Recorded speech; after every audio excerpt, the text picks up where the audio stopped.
This is a EAA Biplane, 101 Whiskey Bravo, which is for sale on Barnstormers, and it's painted up like a World War II PT aircraft. Here's the cockpit area. It has typical basic flight instruments. Over on the left is a mount for a handheld radio, and that's attached to an external antenna. It works pretty well. There's the registration and airworthiness certificate, and the airworthiness certificate is dated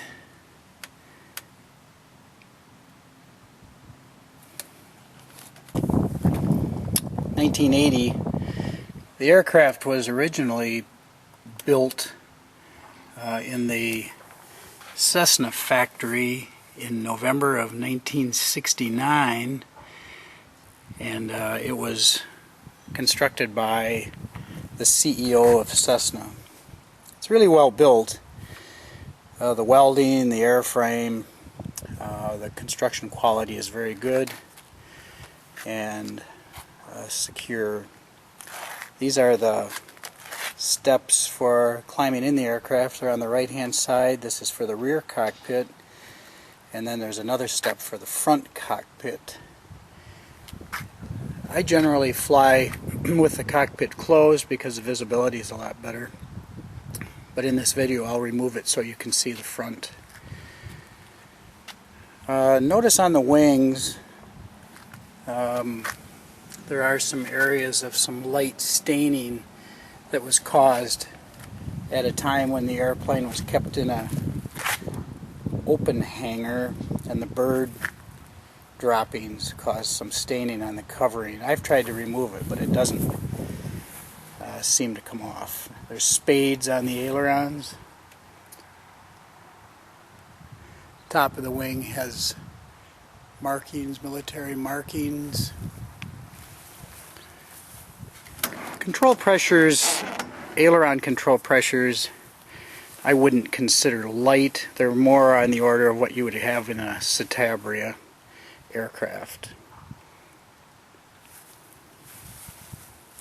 Airplane's in nice condition. It's a pleasant airplane to fly.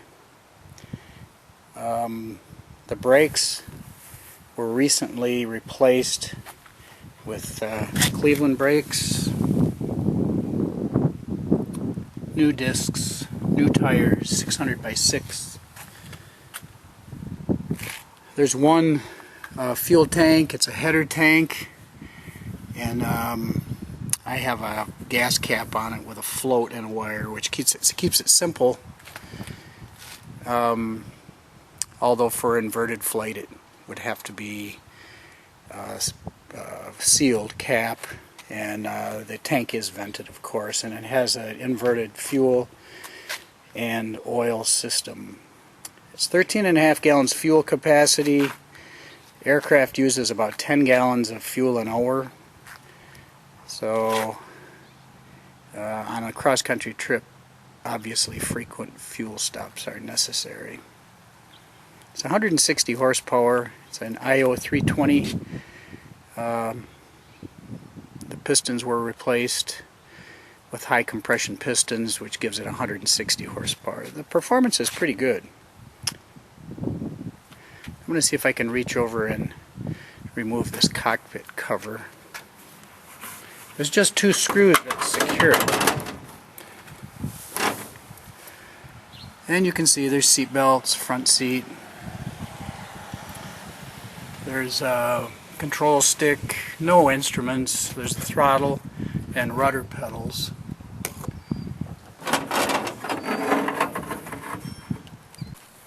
Front cockpit has a windshield that attaches with about 10 screws. It's pretty easy to put off and on.